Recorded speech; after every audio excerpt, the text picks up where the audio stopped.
लोकसभा चुनाव को लेकर कांग्रेस में बैठकों का दौर लगातार जारी है। इन सब के बीच में आपको बताते चले कि पीसीसी दफ्तर में अहम बैठक होने वाली। बैठक में स्क्रीनिंग कमेटी की चेयरमैन रजनी पाटिल, प्रदेश प्रभारी सुखजिंदर सिंह रंधावा, पीसीसी चीफ गोविंद सिंह डोटासरा समेत कई आला नेता इस बैठक में मौजूद होंगे। बैठक में जिलेवार चर्चा होगी। बैठक में जिलों के प्रमुख कांग्रेस नेता, विधायक प्रत्याशी, बोर्ड निगम के पूर्व अध्यक्ष, उपाध्यक्ष, जिला प्रमुख, प्रधान एआईसीसी और पीसीसी सदस्य समेत प्रमुख नेताओं की मौजूदगी होगी। 18 जनवरी को कांग्रेस वॉर रूम में प्रदेश इलेक्शन कमेटी की बैठक होने वाली है। इलेक्शन कमेटी की इस बैठक के बाद कोऑर्डिनेशन कमेटी की बैठक बुलाई जाएगी।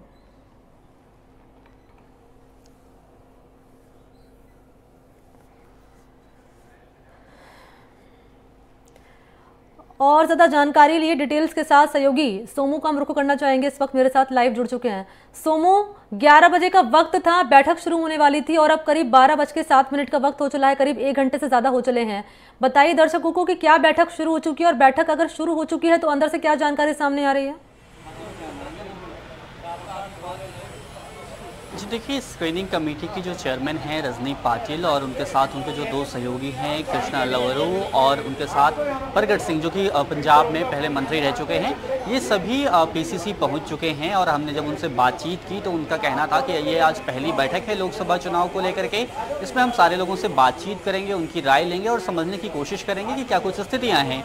और उन्होंने यह भी कहा कि हमें बहुत विश्वास है, अभी हमने हाल ही में जो सरकार में मंत्री थे उन्हें चुनाव हराया है, तो हम लोकसभा चुनाव भी जीत सकते हैं। पिछले 2 बार का जो प्रदर्शन हमारा रहा है उसे बेहतर करने के हमारा प्रयास होगा। आज पहली मीटिंग है, कल एक और मीटिंग होनी है और उसके बाद आगामी चीज़ों को लेकर रणनीति तय की जाएगी। निश्चित तौर पर। और ये भी बताना चाहेंगे दर्शकों को सोमू, क्योंकि लगातार आप इस बैठक से जुड़ी जानकारी साझा कर रहे हैं, कौन कौन से बिंदु जो है इस बैठक में उठाए जा सकते हैं? चुनाव को लेकर क्या पूरी रूपरेखा तैयार की जा सकती है? देखिए, कांग्रेस के लिए सबसे बड़ी चुनौती यह है कि पिछले 2 चुनाव से पार्टी का यहाँ प्रदर्शन बहुत खराब रहा है और हमने देखा कि पिछले चुनाव में भी 25 की 25 सीटें जो है वो एनडीए के खाते में गई थी। तो सबसे पहली चुनौती ये है कि पार्टी के सामने ये चुनौती है कि क्या पार्टी जो बड़े नेता हैं जो विधानसभा चुनाव लड़ते रहे और जिनका कद कांग्रेस में बहुत बड़ा है, क्या उन्हें विधानसभा चुनाव के बाद लोकसभा चुनाव में भी मौका देगी? हमारे साथ कांग्रेस के प्रवक्ता स्वर्णिम चतुर्वेदी हैं। स्वर्णिम जी, सबसे बड़ा सवाल ये है कि इस बैठक से क्या कुछ निकल के आएगा, कितनी उम्मीद है आप लोगों को?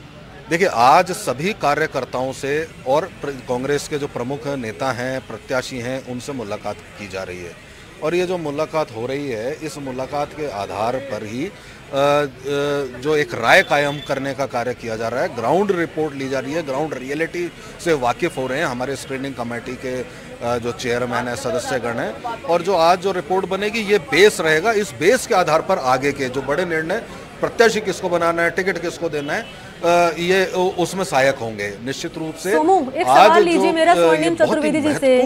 अभी हाल ही में मुलाकात का मिलिंद देवड़ा ने यहाँ पर कांग्रेस पार्टी छोड़ी है और मिलिंद देवड़ा जैसे सरीखे नेता कांग्रेस पार्टी लगातार छोड़ रहे हैं। ये तस्वीर राजस्थान में ना बने, क्या इसको लेकर भी रणनीति बनाई जाएगी? आज की जो ये बैठक है इस पर निर्भर करेगा।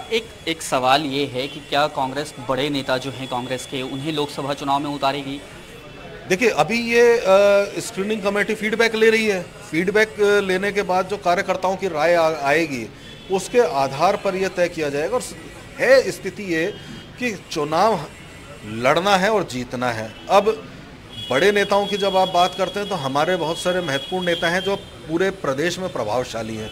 मैं विशेष रूप से अशोक गहलोत, सचिन पायलट जैसे नेताओं के बारे में बात कर रहा हूँ। देखिए, ये निर्णय आला कमान द्वारा लिया जाएगा क्योंकि ये सब वो नेता हैं जो प्रदेश भर में चुनाव जिताते हैं। अब लेकिन पिछले 2 चुनाव से जिता नहीं पाए। देखिए, ऐसा नहीं है। जब बाई इलेक्शन हुए थे लोकसभा के तो हम 2 बड़े मार्जिन से 2 लोकसभा सीट जीती ना हमने, अलवर और अजमेर में। अब बहुत ही हमारी एक स्ट्रेटेजिक तरीके से चुनाव हमने लड़ा था विधानसभा का। संगठन ने एक नई स्ट्रेटेजी अपनाई थी, नई कहना चाहिए नीति अपनाई थी। ग्रास रूट वर्कर के साथ हमने कुछ कार्यक्रम ऐसे साझा किए और उनके साथ मिलकर के चुनाव लड़ा। तो अभी भी लड़ेंगे। बड़े नेता जितने भी हैं हमारे, वो लड़ेंगे या चुनाव लड़ाएंगे जिताने के लिए, वो सब अभी ये निर्णय आगे होगा। अब कल एक सवाल है कि भारतीय जनता पार्टी को अगर देखें तो उन्होंने क्लस्टर्स भी बना दिए, काफ़ी सारी मीटिंग्स कर ली। आज पहली मीटिंग कर रही कांग्रेस हर वक्त इतना पीछे क्यों रह जाती है?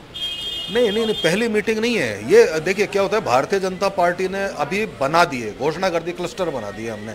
हमारे, आपको अगर ध्यान हो तो हमारे लोकसभा ऑब्जर्वर बन चुके हैं बहुत समय पहले, और इनकी दिल्ली में माननीय कांग्रेस अध्यक्ष श्रीमान खड़गे साहब मीटिंग ले चुके हैं।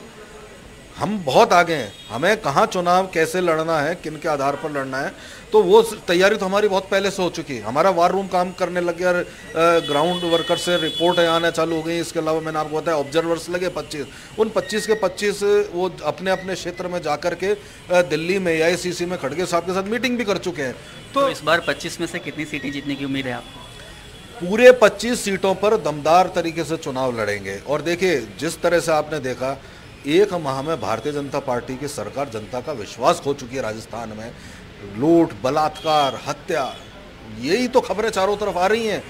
पहला काम जो भारतीय जनता पार्टी की सरकार ने किया, युवाओं को बेरोजगार करने का। 5000 लोगों को नौकरी से निकाल दिया आपने, रोजगार एक दिया नहीं है। लेकिन वे कह रहे हैं कि वो आपकी पार्टी का प्रचार कर रहे थे, राजीव गांधी युवा मित्र। कांग्रेस पार्टी का प्रचार नहीं कर रहे थे, सरकार की जो योजनाएं हैं उनका लाभ सबको मिले इसके लिए कार्य कर रहे थे। जो सरकार ने कार्य दिया, अब सरकार जो कार्य देती वो करते। क्या कांग्रेस के वो कार्यकर्ता थे? क्या कांग्रेस पार्टी में हाजिरी करते थे, या कांग्रेस के कोई नेता उन्हें निर्देश देते थे? ऐसा नहीं है। लेकिन भारतीय जनता पार्टी को रोजगार नहीं देना है, उनको तो बेरोजगारी बढ़ानी है, महंगाई बढ़ानी है, हमारे जो राहत के कार्य थे उनको बंद करना है, योजनाओं को बदलना है ना। इसीलिए भरोसा खोया।